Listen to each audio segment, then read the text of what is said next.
अब हम लेते हैं हैलोएरीन का भौतिक गुण। क्या हेडिंग होगा? हैलोएरीन के भौतिक गुण। तो हैलोएरीन का भौतिक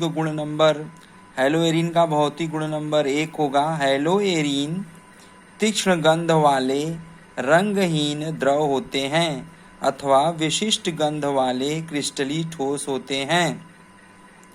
दूसरा गुण है इसका, ये जल में पूर्णतः अविलेय परंतु कार्बनिक विलायकों में विलेय होते हैं। तीसरा है क्लोरोबेंजीन का क्वथनांक 132 डिग्री सेल्सियस है। क्लोरोबेंजीन का क्वथनांक 132 डिग्री सेल्सियस है। तो इस प्रकार से हमारा हुआ हैलोएरीन का भौतिक गुण। अब हमारा अगला हेडिंग होगा हैलोएरीन के रासायनिक गुण। तो हैलोएरीन के रासायनिक गुण में पहला बात आता है हैलोएरीन में CX बंध की प्रकृति। तो CX बंध की प्रकृति क्या है? पहला इसमें मैंने डिस्क्रिप्शन रखा है कि नाभिक स्नेही प्रतिस्थापन अभिक्रिया नाभिक प्रतिस्थापित हेलाइडों में नहीं होता, जबकि पार्श्व श्रृंखला प्रतिस्थापी हेलाइडों में आसानी से होता है। इसका कारण निम्नलिखित है। नाभिक प्रतिस्थापी हेलाइड में CX बंध sp2p ऑर्बिटल द्वारा सिग्मा बंध बना होता है, जो sp3p ऑर्बिटल द्वारा बना सिग्मा बंध की तुलना में प्रबल होता है। साथ साथ हैलोजन परमाणु का एकाकी इलेक्ट्रॉन युग्म बेंजीन नाभिक के साथ अनुनाद में भाग लेता है, जिस कारण इसमें आंशिक द्विबंध गुण आ जाता है। तो आंशिक द्विबंध गुण के कारण इनका CX बंध आसानी से नाभिक स्नेही प्रतिस्थापन क्रिया नहीं करता है। तो आंशिक द्विबंध गुण कैसे आ जाता है उसको अनुनाद संरचना से आपको दिखाया गया है। अनुनाद संरचना मैंने आपको समझाया भी है, और यहाँ कैसे अनुनाद संरचना बनता है ये मैंने आपको बारी बारी से बना के दिखाया है। फर्स्ट अनुनादी संरचना, सेकेंड, थर्ड, फोर्थ और ये अनुनादी संरचना। इसमें आंशिक ऋणावेश देखिए बारी बारी से यहाँ से घूमते घूमते यहाँ जा रहा है। जबकि पार्श्व श्रृंखला प्रतिस्थापी हेलाइड में CX बंध पार्श्व श्रृंखला से जुड़ा होता है तथा यहाँ sp3p द्वारा सिग्मा बंध बना होता है। इस बंध की प्रकृति एल्किल हेलाइडों के CX बंध के समान होता है। इसी कारण इनमें एल्किल हेलाइडों की तरह नाभिक स्नेही प्रतिस्थापन अभिक्रिया आसानी से करते हैं। इसका मतलब ये है, आप फिर से एक बार समझ लीजिए। हमारा कहना है कि जो हमारे पास हैलोएरीन है, तो हैलोएरीन में आप देखिए जो यहाँ पर कार्बन, हैलोएरीन में जो आप देखिए यहाँ पर जो कार्बन परमाणु है, यहाँ कार्बन परमाणु पर जो कार्बन है वह sp2 संकरण है। इस कार्बन पर कौन संकरण है? sp2 संकरण है। तो यहाँ sp2 संकरण है, तो यहाँ हमारे पास sp2 हाइब्रिड ऑर्बिटल्स है। ये हमारे पास कौन सा हाइब्रिड ऑर्बिटल्स है? sp2 हाइब्रिड ऑर्बिटल्स है। अब इससे जो हमारा X आ रहा है, यहाँ पर X जो अतिव्यापन करेगा, तो ये X का परमाणु ऑर्बिटल है। यह किसका परमाणु ऑर्बिटल है? X का परमाणु ऑर्बिटल है, जिसको हम p ऑर्बिटल्स कहते हैं। तो यहाँ जो हमारे पास ये जो हमारे पास सिग्मा बंध बन रहा है, ये हमारे पास यहाँ सिग्मा बंध जो बन रहा है, यह सिग्मा बंध किसके बीच बन रहा है? ये कार्बन का हुआ यहाँ पर। तो हमारे पास सिग्मा बंध यहाँ बन रहा है sp2 ऑर्बिटल्स, और यह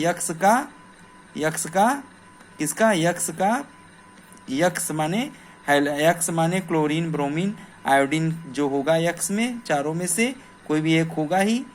तो उसका X का p ऑर्बिटल्स, X का कौन ऑर्बिटल्स? X का p ऑर्बिटल्स, और हमारे पास कार्बन का sp2 ऑर्बिटल्स आपस में अतिव्यापन करके सिग्मा बंध का निर्माण करता है। तो वही मैंने आपको यहाँ बताया है कि नाभिक प्रतिस्थापी हेलाइड में CX बंध sp2p ऑर्बिटल्स द्वारा सिग्मा बंध बना होता है। जो हमारे पास पहले इसके पहले मैंने आपको पढ़ाया था एल्किलाइड में, एल्किलाइड में कार्बन पर कौन सा संकरण पाया जाता है? sp3 संकरण पाया जाता है। एल्किल हैलाइड में जो हमारे पास R होते हैं, एल्किल हैलाइड, एल्किल हैलाइड, तो एल्किल हैलाइड में यह आर्बाइटस कैसा होता है? sp3 होता है। और यहाँ पर ये जो हमारा होता है ये यक्स का p आर्बाइटल, ये यक्स का p आर्बाइटस होता है। तो एल्किल हैलाइड में यह हमारे पास कार्बन sp3 आर्बाइटस होते हैं और ये यक्स हमारा p आर्बाइटस होता है। तो जो एल्किल हैलाइड होता है, तो एल्किल हैलाइड में sp3 और p आर्बाइटस के बीच में सिग्मा बंध बनता है।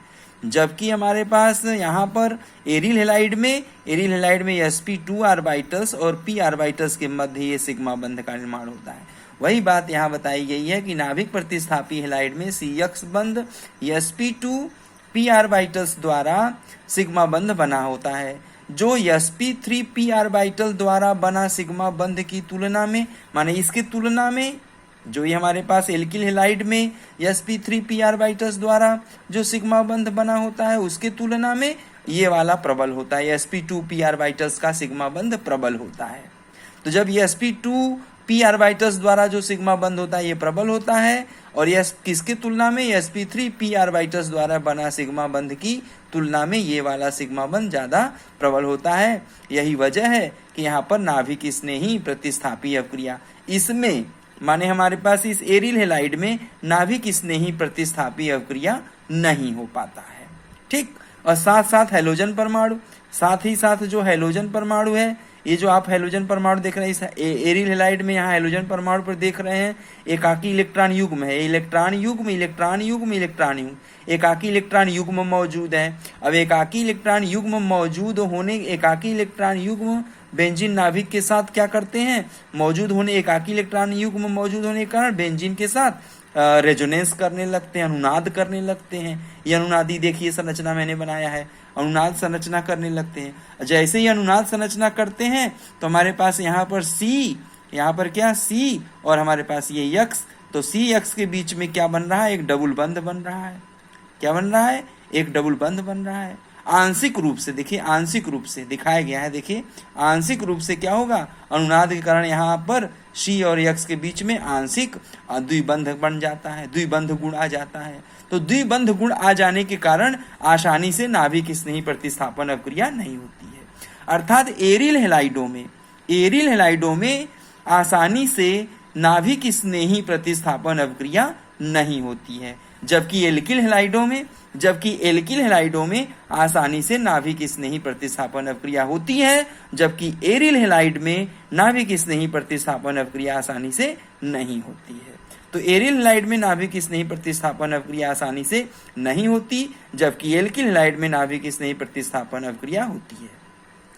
अब हमारे पास देखिए जो एरिल हैलाइड होते हैं, तो एरिल हैलाइड हमारे पास दो प्रकार के होते हैं। जैसे एक हमारे पास एरिल हैलाइड ऐसा होता है, जैसे हमारे पास यक्स इससे जुड़ गया, डायरेक्ट यक्स इससे जुड़ गया, एक प्रकार का यह एरिल हैलाइड है। एक प्रकार का हमारे पास एरिल हैलाइड ये होता है कि ये हमारे पास एरोमेटिक हाइड्रोकार्बन है और इससे शाखा जुड़ी है, अब इस शाखा से यक्स जुड़ा हुआ है। तो एक प्रकार का एरिल हैलाइड तो हमारा ऐसा है, एक प्रकार का एरिल हैलाइड हमारा कैसा? ऐसा है। तो जो इस प्रकार का एरिल हैलाइड है, इस प्रकार का प्रतिस्थापी एरिल हैलाइड है, देखिए यह यक्स डायरेक्ट रिंग से नहीं जुड़ा हुआ है, यहाँ यक्स डायरेक्ट रिंग से जुड़ा हुआ है, ऐसा एरिल हैलाइड होता है। एक ऐसा एरिल हैलाइड होता है जो यक्स शाखा से जुड़ा होता है। तो यहाँ पर कौन सा, यहाँ पर जो सिग्मा बंध बना है CH2 और यक्स के बीच में जो सिग्मा बंध बना है, ये कैसा सिग्मा बंध है? ये हमारा एल्किल हैलाइड के जैसा है। यह सिग्मा बंध हमारा कैसा है? एल्किल हैलाइड के जैसा है। तो यह सिग्मा बंध एल्किल हैलाइड के जैसा है, इसलिए यहाँ पर नाभिक स्नेही प्रतिस्थापन अवक्रिया आसानी से हो जाएगी, जबकि यहाँ पर नाभिक स्नेही प्रतिस्थापन अवक्रिया आसानी से नहीं होगी, जबकि यहाँ पर नाभिक स्नेही प्रतिस्थापन अवक्रिया हो जाएगी आसानी से। क्यों हो जाएगी? क्योंकि यहाँ अनुनाद नहीं होगा, द्विबंध गुण नहीं आएगा, यहाँ पर अनुनाद संभव नहीं है, यहाँ अनुनाद नहीं होगा, द्विबंध गुण नहीं आएगा, और यहाँ पर जो सिग्मा बंध बना है वह sp3p ऑर्बिटल्स के मध्य बना है, जबकि यहाँ का जो सिग्मा बंध, जो ये सिग्मा बंध है, ये सिग्मा बंध sp2p ऑर्बिटल्स के मध्य है, जबकि यहाँ पर सिग्मा बंध sp3p ऑर्बिटल्स के मध्य, अर्थात ये इसके तुलना में ये प्रबल होता है, ये दुर्बल होता है। तो यहाँ का सिग्मा बंध दुर्बल है, इसलिए यहाँ पर नाभिक स्नेही प्रतिस्थापन अभिक्रिया आसानी से हो जाएगी। वही बात मैंने यहाँ लिखा है, वही बात यहाँ पर मैंने लिखा है कि जबकि पार्श्व श्रृंखला में प्रतिस्थापी हैलाइड में CX बंध पार्श्व श्रृंखला से जुड़ा होता है तथा sp3p द्वारा सिग्मा बंध बना होता है। इस बंध की प्रकृति एल्किल हैलाइडों के CX बंध के समान होता है। इसी कारण इसमें एल्किल हैलाइडों की तरह नाभिक स्नेही प्रतिस्थापन अभिक्रिया आसानी से हो जाती है। तो इस प्रकार के एल्किल हैलाइड में नाभिक स्नेही प्रतिस्थापन अभिक्रिया आसानी से हो जाएगी, लेकिन इस प्रकार के एरिल हैलाइड में नाभिक स्नेही प्रतिस्थापन अभिक्रिया आसानी से नहीं। इसमें कौन सी अभिक्रिया होगी? इसमें हमारा अभिक्रिया होगा इलेक्ट्रॉन स्नेही प्रतिस्थापन अभिक्रिया। तो इसके बारे में अब सुनिए दूसरा पॉइंट, दूसरा बिंदु सुनिए। दूसरा बिंदु क्या है? अभी तो अब ये हो रहा था कि एरिल हैलाइड में नाभिक स्नेही प्रतिस्थापन अभिक्रिया नहीं पाई जाती है, लेकिन एक हमारे पास पार्श्व श्रृंखला प्रतिस्थापी एरिल हैलाइड में नाभिक स्नेही प्रतिस्थापन अभिक्रिया आसानी से हो जाती है। अब हम यहाँ दूसरा बात लेते हैं, दूसरा बिंदु लेते हैं। दूसरा बिंदु में क्या समझाया गया? नाभिक प्रतिस्थापी हैलाइडों में इलेक्ट्रॉन स्नेही प्रतिस्थापन अभिक्रिया आसानी से होता है। अब यहाँ दूसरे बिंदु में बताया जा रहा है कि नाभिक प्रतिस्थापी हैलाइडों में इलेक्ट्रॉन स्नेही प्रतिस्थापन अभिक्रिया आसानी से होता है, परंतु बेंजीन की तुलना में कम होता है। मतलब नाभिक प्रतिस्थापी हैलाइडों में इलेक्ट्रॉन स्नेही प्रतिस्थापन अभिक्रिया आसानी से होता है, परंतु बेंजीन की तुलना में कम होता है। बेंजीन की तुलना में कम क्यों होता है? क्योंकि हैलोजन समूह प्लस -I समूह है। क्योंकि हमारे पास हैलोजन समूह क्या है? -I समूह होने के कारण इलेक्ट्रॉन को नाभिक से बाहर की ओर आकर्षित करते हैं, जिसके कारण रिंग में इलेक्ट्रॉन का घनत्व तो कम हो जाता है और रिंग की सक्रियता घट जाती है। अतः यही कारण है कि इलेक्ट्रॉन स्नेही प्रतिस्थापन अभिक्रिया बेंजीन की तुलना में हेलो बेंजीन में कम होता है। देखिए हमारे पास, हम यहाँ पर आपको समझा दे रहे हैं। देखिए हमारे पास ये है बेंजीन है, ये हमारे पास बेंजीन है। तो यहाँ इलेक्ट्रॉन स्नेही प्रतिस्थापन अभिक्रिया आसानी से होगा, लेकिन हमारे पास यहाँ देखिए, यहाँ पर हमने यक्स लगा दिया। यक्स क्या है? यक्स की इलेक्ट्रोनेगेटिविटी क्या है? ज्यादा होती है। अब हमें मालूम है यक्स की विद्युत ऋणात्मकता ज्यादा होती है, तो ये इलेक्ट्रॉन को क्या करेगा? अपनी ओर खींचेगा। तो रिंग के अंदर जो इलेक्ट्रॉन है यक्स क्या करेगा? बाहर निकाल लेगा। जब यह यक्स रिंग से इलेक्ट्रॉन को बाहर निकाल लेगा, तो यहाँ इलेक्ट्रॉन इसके रिंग के अंदर क्या होगा? इलेक्ट्रॉन की कमी हो जाएगी। तो जब इलेक्ट्रॉन की कमी हो जाएगी तो ये इलेक्ट्रोफाइल इस पर कम आक्रमण कर पाएगा। यही वजह है इसमें भी इलेक्ट्रॉन स्नेही प्रतिस्थापन अभिक्रिया होगी, इसमें भी इलेक्ट्रॉन स्नेही प्रतिस्थापन अभिक्रिया होगी। अर्थात बेंजीन में भी इलेक्ट्रॉन स्नेही प्रतिस्थापन अभिक्रिया होती है और एरिल हैलाइड में भी इलेक्ट्रॉन स्नेही प्रतिस्थापन अभिक्रिया होती है। लेकिन एरिल हैलाइड में यक्स जो समूह है वो -I समूह का कार्य करता है और रिंग से इलेक्ट्रॉन को बाहर खींच लेता है। तो रिंग के अंदर इलेक्ट्रॉन की कमी आ जाती है, जिसके कारण इलेक्ट्रॉन स्नेही प्रतिस्थापन अभिक्रिया कम हो जाता है। बेंजीन के तुलना में एरिल हैलाइड में इलेक्ट्रॉन स्नेही प्रतिस्थापन अभिक्रिया कम होती है। वही बात मैंने यहाँ समझाया है। क्या समझाया है? कि नाभिक प्रतिस्थापी हैलाइडों में इलेक्ट्रॉन स्नेही प्रतिस्थापन अभिक्रिया आसानी से होता है, परंतु बेंजीन की तुलना में कम होता है, क्योंकि हैलोजन समूह -I समूह के कारण -I समूह होने के कारण इलेक्ट्रॉन को नाभिक से बाहर की ओर आकर्षित करते हैं, जिसके कारण रिंग में इलेक्ट्रॉन घनत्व कम हो जाता है और रिंग की सक्रियता घट जाती है। अतः यही कारण है कि इलेक्ट्रॉन स्नेही प्रतिस्थापन अभिक्रिया बेंजीन की तुलना में हेलो बेंजीन में कम होता है।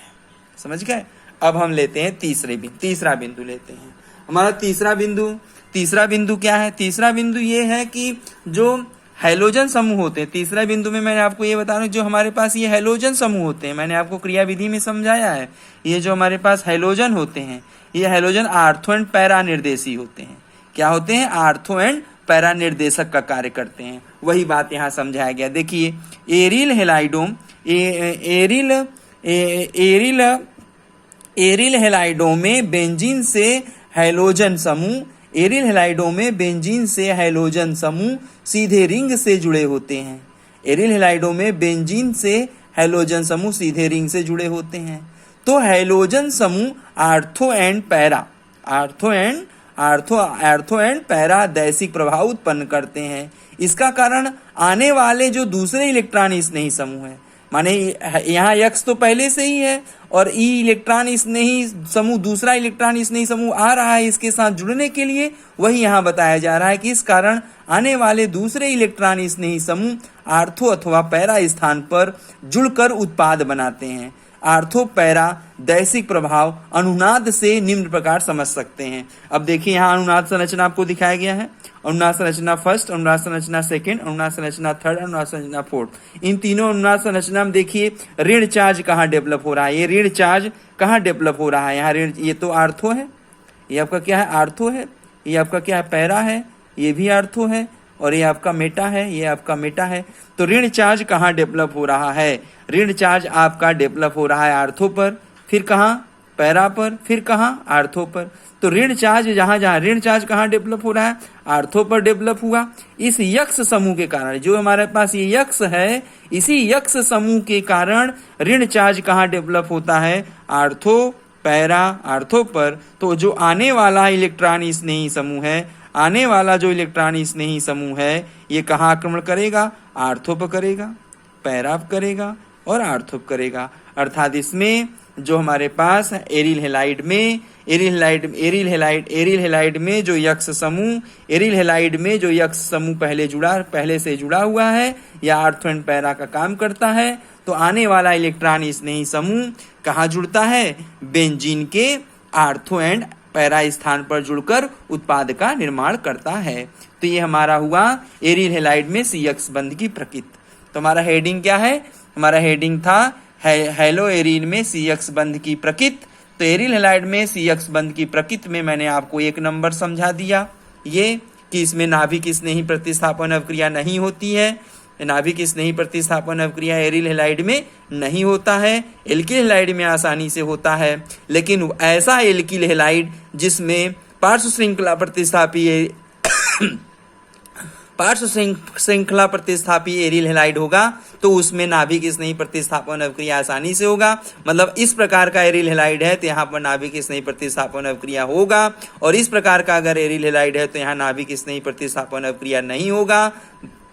ऐसा एरिल हेलाइड है तो यहाँ पार्श्व श्रृंखला प्रतिस्थापी एरिल हेलाइड है तो यहाँ नाभिक स्नेही प्रतिस्थापन अवक्रिया होगा। ये मैंने पहले बिंदु में आपको समझाया, और दूसरे बिंदु में मैंने आपको बता दिया कि एरिल हेलाइडों में इलेक्ट्रॉन स्नेही प्रतिस्थापन अवक्रिया होती है। इलेक्ट्रॉन स्नेही प्रतिस्थापन अवक्रिया आसानी से होती है, और जो है ये भी बता दिया आपको साथ साथ कि इलेक्ट्रॉन स्नेही प्रतिस्थापन अवक्रिया बेंजीन के तुलना में एरिल हेलाइड में कम होता है। ये आपको दूसरे बिंदु में समझा दिया गया। उसके बाद हमारा तीसरा बिंदु में ये समझा दिया गया कि जो एरिल हेलाइड में जो यक्स परमाणु एरिल हेलाइड में जो यक्स परमाणु पहले से जुड़े हुए हैं, वो अनुनादी संरचना से स्पष्ट कर दे रहे हैं कि आने वाला इलेक्ट्रॉन स्नेही समूह आर्थो और पैरा पर जुड़कर उत्पाद का निर्माण करता है। तो ये हमारा हुआ CX बंध की प्रकृति। तो आज के लिए बस इतना ही।